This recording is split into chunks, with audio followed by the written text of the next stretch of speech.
Pregnancy का अब आपका 6th मंथ स्टार्ट हो गया है। इस महीने में आप में क्या क्या चेंजेस आने वाले हैं, आपके बेबी में क्या चेंजेस आने वाले हैं, किन किन बातों का आपको खास करके ध्यान रखना है, क्या खाना है क्या नहीं खाना है। आइए इन्हीं सब बातों के ऊपर हम इस वीडियो में बात करते हैं। नमस्कार, मैं डॉक्टर अर्चना निरुला हूँ और आपका स्वागत है हमारे चैनल डॉक्टर अर्चना निरुला आपकी अपनी गायनी। 6th मंथ के स्टार्ट में आपके बेबी का वेट जो होता है वो 480 से 550 ग्राम के आसपास होता है और छठा महीना ख़त्म होते होते बेबी का वेट 800 से 900 ग्राम अगर होता है तो ये नॉर्मल वेट है। इसके साथ साथ उसकी जो ग्रोथ होती है, जो लंबाई होती है, वो अब तकरीबन 7 से 12 इंच के बीच में हो गई है। मज़े की बात यह है कि इस समय आपके बेबी के जो अंदर लंग्स बन रहे हैं, यानी जिससे वो सांस लेता है, वो भी अब डेवलप होने शुरू हो जाते हैं। हाँ, वो मैच्योर नहीं होते, मैच्योरिटी तकरीबन 34 से 36 हफ्ते में आती है, बट ग्रोथ स्टार्ट हो जाती है। 5वें महीने में मैंने आपको बताया था कि आपके बच्चे के शरीर पे बाल आने स्टार्ट हो जाते हैं। अब छठे महीने में क्या होता है, उसकी आईब्रोज और आईलैशेस भी डेवलप हो जाती हैं। छठे महीने में बच्चा हिकअप्स यानी हिचकियाँ भी लेनी शुरू कर देता है। अब वो माँ के बाहर जो वातावरण में आवाज़ें आती हैं उसके ऊपर भी गौर करने लगा है। इसलिए इस समय आपको अच्छी अच्छी बातें करनी है, अच्छा म्यूज़िक सुनना है, क्योंकि बच्चे का फोकस आपके आसपास की जो साउंड्स हैं, आवाज़ें हैं, उस पर उसका ध्यान बन गया है।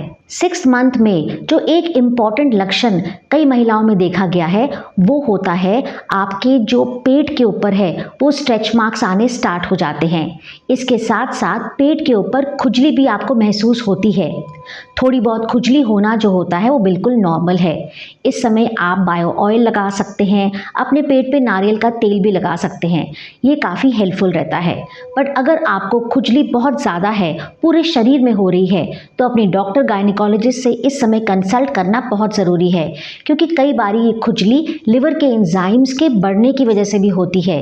इस समय डॉक्टर आपका लिवर फंक्शन टेस्ट करवाएंगे और अगर उसमें कुछ गड़बड़ आती है तो उससे संबंधित आपको दवाइयाँ दी जाएंगी। छठे महीने में आपका वेट गेन भी स्टार्ट हो जाता है। जैसे आपका पहले 3-4 महीने में बिल्कुल वज़न नहीं बढ़ता था, आपके हस्बैंड हमें बताते थे, फैमिली मेम्बर्स बोलते थे, कंप्लेन करते थे कि महिला का वेट गेन बिल्कुल नहीं हो रहा है। तो अब आपका वेट गेन छठे महीने में अच्छे से स्टार्ट हो जाएगा। साथ साथ आपके ब्रेस्ट का साइज़ भी बढ़ेगा। इसके साथ एक और बात, आपकी अब भूख भी अच्छे से खुल जाती है। आपको हमेशा अच्छी तरह से भूख लगती है, इसलिए ये अच्छा महीना है।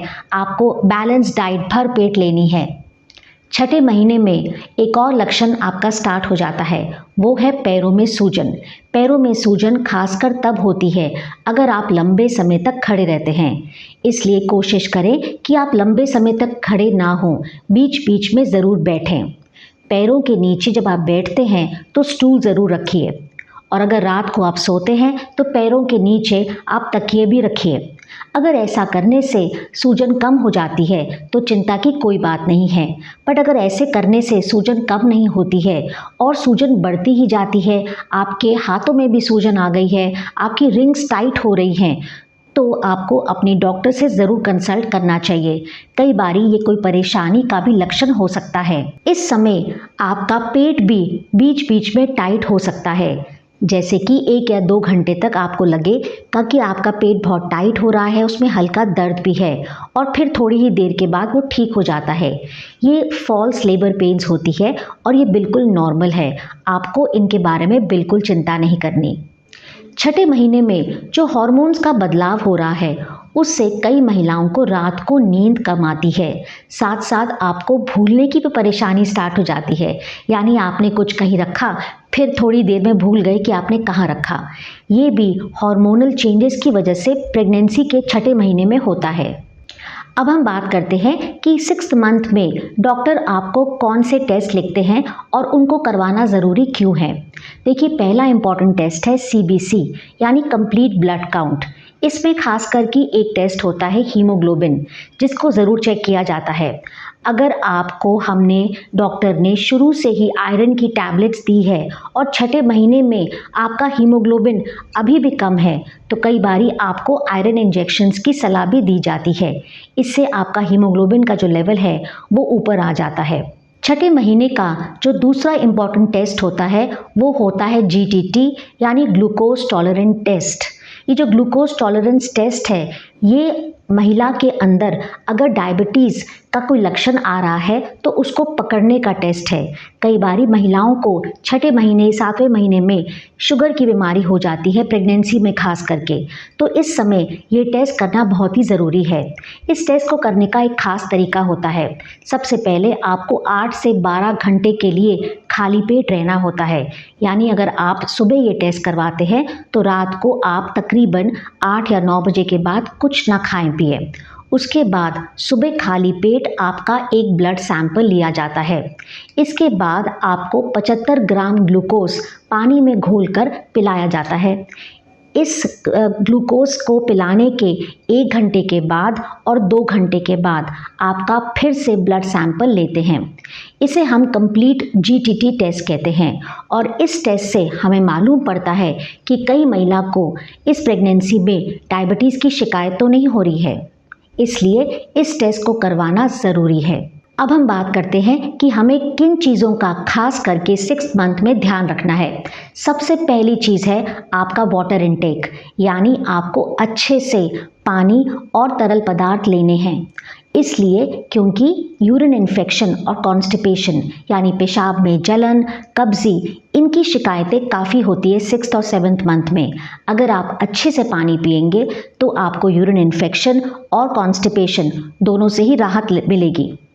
इसके साथ साथ कई बारी अगर आप कम पानी पीते हैं तो बच्चे के आसपास जो पानी होता है बच्चेदानी के अंदर वो भी कम रह जाता है और लास्ट में आते आते अगर बच्चे के आसपास का पानी कम है तो बच्चा जो है वो नीचे की ओर नहीं खिसकता। इसलिए अगर आप नॉर्मल डिलीवरी चाहते हैं तो अपने पानी के इनटेक के ऊपर बहुत ही ध्यान रखें। 6 मंथ में आते आते आपके जो हॉर्मोन्स हैं उसमें इतना बदलाव आता है कि आपकी जो अंदर की आंतें हैं उसकी मूवमेंट स्लो हो जाती है, जिसकी वजह से आपको कब्जी होती है। कई महिलाओं को 6 मंथ में कब्जी के कारण पाइल्स की शिकायत भी हो जाती है। ये शिकायत से महिला जो है बहुत ही अनकंफर्टेबल होती हैं। इसलिए इसके लिए आपको क्या करना है, आपको अपने डाइट में फाइबर की मात्रा को बढ़ाना है। फाइबर आपको राजमा, छोले, हरी सब्जियां, फल, इन सब से मिलता है। ड्राई फ्रूट्स के सेवन से भी आपको अच्छा फाइबर मिलता है।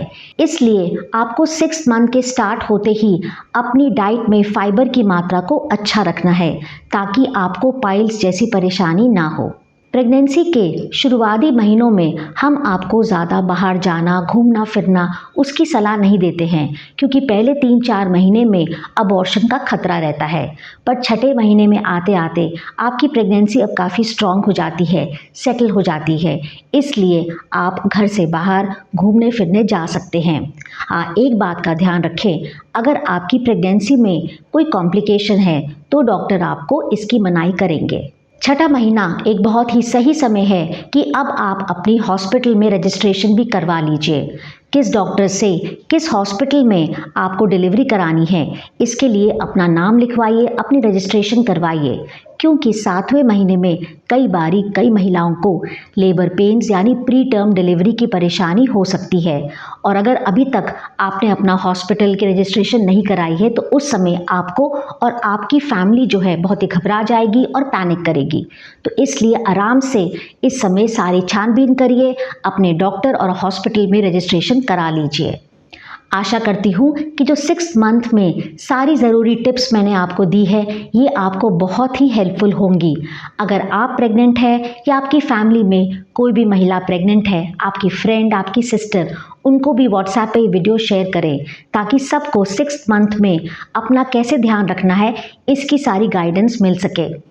अगर आपको इससे संबंधित कोई भी सवाल पूछना है तो कमेंट बॉक्स में पूछिए, मैं आपकी मदद ज़रूर करूँगी। और आखिर में कहना चाहती हूँ कि अपनी हेल्थ के बारे में जागरूक बनो, अपनी हेल्थ को सुरक्षित बनाओ, तभी तो हेल्दी बनेगा इंडिया। नमस्कार।